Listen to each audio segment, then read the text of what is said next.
ce n'est pas la présence d'un être humain qui est un adversaire. Non.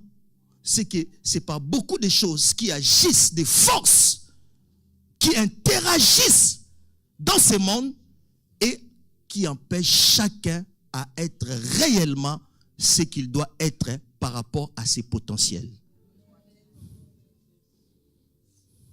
Tu comprends? Vous avez des potentiels. Le potentiel sont une forme de puissance latente en vous. Le potentiel. Le potentiel, c'est la richesse que Dieu t'a donnée, mais que tu n'as pas encore manifestée. Le potentiel, c'est une forme de puissance en toi, mais qui dort. Tu es là avec moi? Pour manifester tes potentiels, il te faut la maîtrise d'un certain nombre de choses. C'est pourquoi il y a de nombreuses possibilités pour accéder à la puissance. Parmi les possibilités que Dieu nous donne pour avoir accès à la puissance sans laquelle nous ne pouvons pas accomplir notre destinée, nous ne pouvons pas réaliser les projets de Dieu par rapport à notre vie. Dieu dit, je connais les projets que j'ai formés pour toi, projets de paix et non de malheur. Mais ces projets-là ne se manifesteront jamais tant que toi, tu ne coopères pas avec Dieu. Il y a ta part et il y a la part de Dieu. Alors, ta part ne peut être réalisée que lorsque tu prends conscience de l'importance de la puissance. Et j'insiste, parmi les possibilités que Dieu nous donne pour avoir accès à la puissance est importante. La puissance est importante. La puissance est importante. Parmi les nombreuses possibilités, il y a la possibilité d'observer les lois et les principes spirituels. Toute puissance ne vient pas que par la prière. Toute puissance ne vient pas que par la consécration. Toute puissance ne vient pas seulement parce que vous avez jeûné et prié. Il y a des puissances qui viennent que par l'observation des lois et des principes spirituels. Je vais vous ouvrir mon cœur.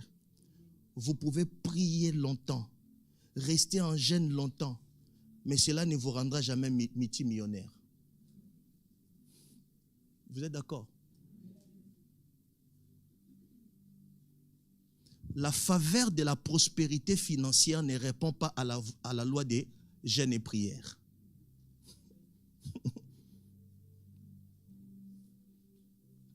Si cela répondait à la loi des jeûnes et prières, beaucoup de gens seront très très riches parce qu'ils prient beaucoup et ils jeûnent beaucoup. Cette forme de la faveur divine ne répond qu'à la loi, ne répond qu'au respect des lois et des principes qui sont rattachés à cette faveur. C'est là où je vais vous amener. Je répète, toutes les faveurs divines, l'intervention divine ne répond pas aux lois des prières et des jeûnes, mais répond aux lois qui sont clairement écrites dans les Écritures, qui se rapportent à ces faveurs que nous désirons. Croyez-moi, bien-aimés, tout ce que vous cherchez dans la vie, Dieu l'a caché quelque part. C'est pourquoi Jésus a dit ceci. Le royaume de Dieu est semblable à un trésor qui est caché dans un champ. Celui qui trouve ces trésors, l'impact de trouver va les pousser à aller vendre tout ce qu'il possédait pour acheter ces champs-là.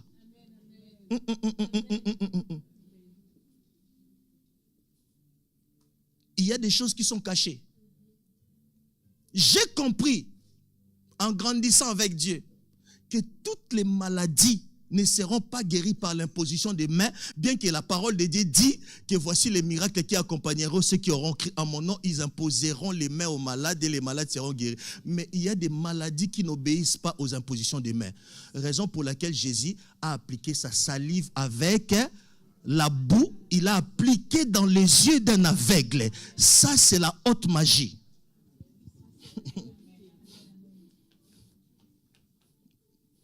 Est-ce que tu comprends? Ce n'est pas pour rien que Moïse se présenta devant Pharaon. Il n'a pas dit au nom de l'Éternel. Il a jeté les bâtons s'est transformé en serpent. Il y a des gens qu'il faut faire des démonstrations sévères. Imaginez un politique ici qui m'appelle, qui m'invite. J'attends parler de toi, prophète. Je veux que tu viennes prier pour moi pour que moi, je puisse passer aux élections, quoi que ce soit. On peut faire ça. Toi, tu penses que je vais aller comme ça?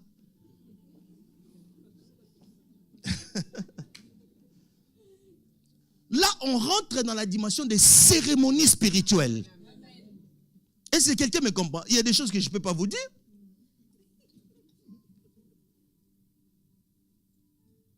Lorsque quelqu'un me sollicite pour la puissance que Dieu a déposée en moi, je ne le considère pas comme un fils et une fille spirituelle.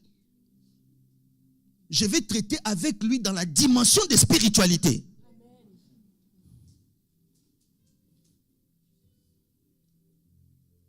Comprenez que pour ton problème à toi, quel que soit ce que tu vis actuellement, sachez que la réponse est cachée quelque part. Tu dois découvrir ça. C'est pourquoi je commence à vous dire que tout ce que vous désirez dans votre vie, tout ce que vous voulez vivre pour que votre situation change, Dieu l'a caché dans une loi. Dans une loi et dans un principe. Dans une loi et dans un principe.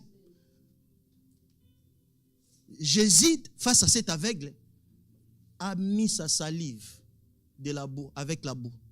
L'homme a été formé de la poussière du sol. Le corps a été formé de la poussière du sol.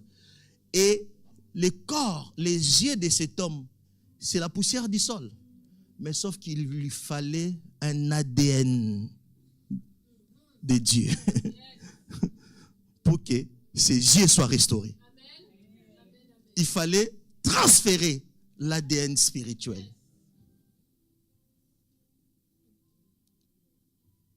Il y a de nombreuses possibilités pour accéder à la puissance.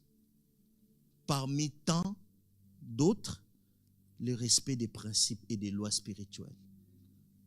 Vous savez pourquoi beaucoup de gens, regardez-moi, ne vivront jamais de grandes choses au cours de leur destinée? Parce qu'ils sont rebelles. Ils sont rebelles dans leur nature. Regardez-moi. Combattez la rébellion en vous. Je vais vous dire 3 choses qu'il faut combattre dans votre vie. Parce que ça peut vous faire passer à côté de votre destinée. La rébellion. Nous tous, nous avons une dose de rébellion. Combattez la rébellion. Et surtout, tout ce qui touche à la spiritualité. N'osez pas agir par rébellion. Deuxièmement, ce qu'il faut combattre dans votre vie, c'est le manque de loyauté.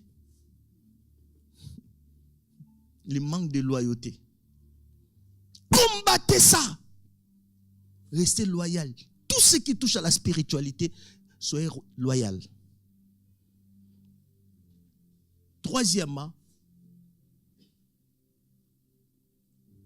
ça se rapporte avec les dés, combattez l'instabilité, d'échanger constamment vos décisions, d'échanger constamment des choses. L'instabilité, combattez ça. Le but de votre vie doit être la recherche de la stabilité, en toute chose.